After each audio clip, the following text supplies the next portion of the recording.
Halo semuanya, kembali lagi di kanal YouTube Kacamata Gilang.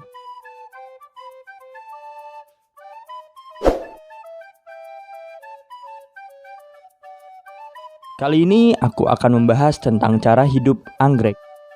Sama seperti halnya manusia dan makhluk hidup lain, diperlukan adaptasi dan nutrisi yang baik agar anggrek dapat bertahan hidup di alamnya. Adaptasi ini dilakukan anggrek agar mudah mendapatkan unsur hara atau nutrisi yang dibutuhkan pada tempat hidupnya. Lalu, sebenarnya bagaimanakah cara hidup anggrek di alam? Yang pertama ada anggrek epifit. Jika kalian berjalan-jalan di hutan dan memperhatikan setiap pohon yang berdiri tegak, mungkin kalian akan menemukan anggrek yang menggantung, menempel, atau menumpang pada pohon tersebut. Jadi, anggrek epifit adalah jenis anggrek yang hidup menumpang pada pohon yang lebih besar, tanpa merugikan pohon tersebut.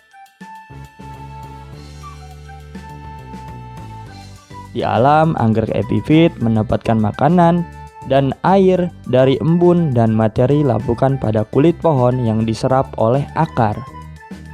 Adapun anggrek yang digolongkan ke dalam anggrek epifit adalah Dendrobium jacobsoni, Bulbophyllum angustifolium, dan Aerides odorata. Yang selanjutnya adalah anggrek terestrial.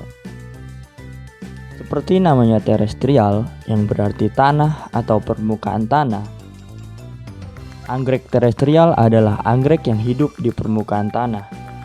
Akar dari anggrek ini akan mencari air, unsur hara, mineral dari dalam tanah agar ia dapat bertahan hidup. Contoh dari anggrek ini adalah Phaeus flavus, Arundina graminifolia, dan juga ada Calanthe triplicata. Yang ketiga ada anggrek saprofit. Sama seperti anggrek terestrial, anggrek ini hidupnya pun di tanah.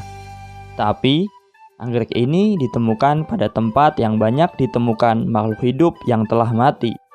Makanya nih, sering kita menemukannya di sekeliling daun-daun yang berjatuhan di atas permukaan tanah.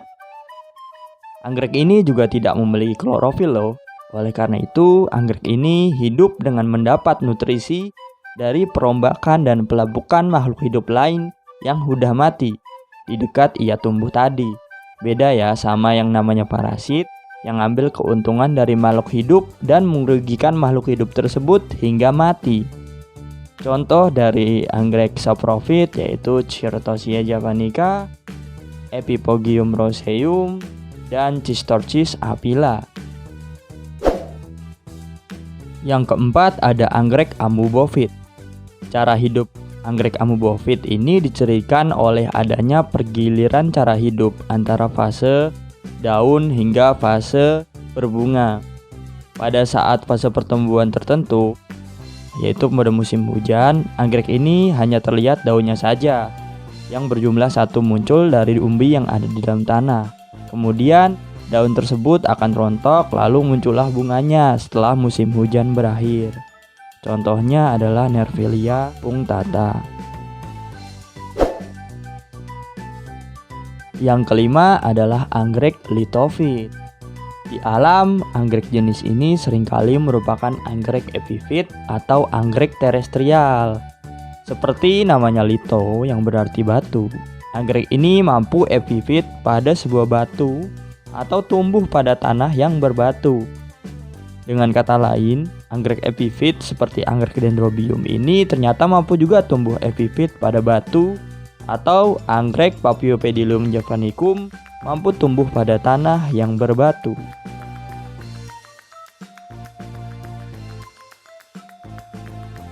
Kesimpulan yang bisa diambil adalah 1. Masing-masing anggrek memiliki cara tersendiri agar mampu hidup di alam. 2. Jangan sembarangan mengambil anggrek dari habitat alaminya, karena bisa jadi anggrek tersebut tidak mampu bertahan hidup jika di habitat barunya tidak menyediakan unsur hara yang sesuai. 3. biarkan saja anggrek tetap hidup di habitat alaminya dengan normal.